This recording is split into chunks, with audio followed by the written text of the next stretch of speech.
2. Phonemic awareness is the ability to perceive and manipulate individual sounds. It is essential for successful phonics instruction and for learners to be able to use phonics to identify words as they read and to spell words as they write. Phonemic awareness must be learned through reading and writing. It's not just acquired naturally. The National Reading Panel has identified 6 tasks for phonemic awareness assessment and instruction: phoneme isolation, phoneme identity, phoneme categorization, phoneme blending, phoneme segmentation, phoneme deletion. You can ask your learner to complete these tasks to see if there is a need for you to work on developing phonemic awareness. You can use these same tasks for phonemic awareness practice either with or without letter or word cards. So Jonathan, we've been working a lot around sounds of letters. I know that you know the name of every letter, but every letter has a unique sound. We're going to do an exercise here that will help you identify and know what the sound of the letter is. Not the name, but the sound. And when you see that letter in words you've never seen before, it'll help you sound them out better and understand what that word might be. With all of the practice that we've been doing about the sounds that letters make, I want you to tell me how many sounds you hear in the following words I give you, okay? Okay. Okay. How about the word if? How many sounds do you hear in if? If. 2. Good. If. If. Good. How about the word top? Up. 3. Perfect. T-up. Good. Up. How about the word high? High.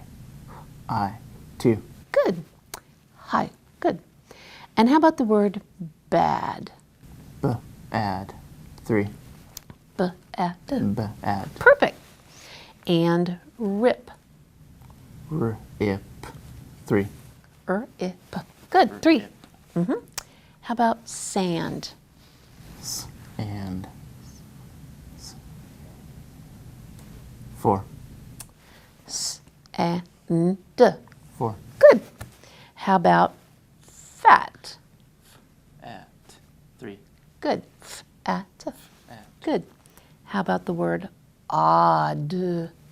Odd. Odd. 3. Let's try that again. Odd. Odd. 2. Good. Those 2 D's together to sound like one. Odd. 2. Good. How about the word bell? L. 2. Say it again. L. B-e-l. 3. There you go. Those L's. There you go. How about rug? Rug. 3. Good. 3 for rug.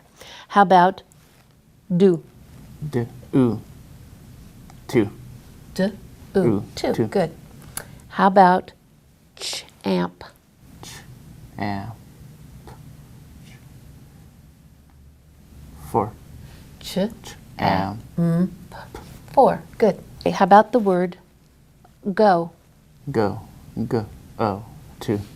So give me the fingers for that. G-o. Oh. 2. Good. That helps you tap it while you sound it out. G-o. There you go. How about in? In. In. 2. Good. How about at? At. At. 2. At. Perfect. At. Yeah. How about smug? Smug. Smug. 3. Okay, let's try that. 4. 4. 4. Perfect. Okay. How about truck? Truck. 4. Very good. Truck. 4. How about the word black? Black. B-l-a-k. Black. How many is that? 4. Again? B-l-a-k. Black. 4. Good. 4. And the last one is frog. Frog. F-a-g. 4. I was missing a letter there. Let's try it again. Frog, frog. Fr, f, g, frog. 4. 4. Good job. You got it. So Jonathan, here's another way we can practice sounds of the letters, okay? How many sounds do you hear in the word if? If. Perfect. 2. Good. If. That's 2. Perfect. How about top? T, up. 3. T, up. 3. Top. Good. And how about high? I. 2. 2. H and I. High. High. You have just seen a learner and a tutor practicing phonemic awareness tasks. This type of focused practice should take up no more than 20 minutes of any given lesson. You can ask your local literacy program or an adult literacy listserv for advice on curriculum choices that provide structured, sequential practice.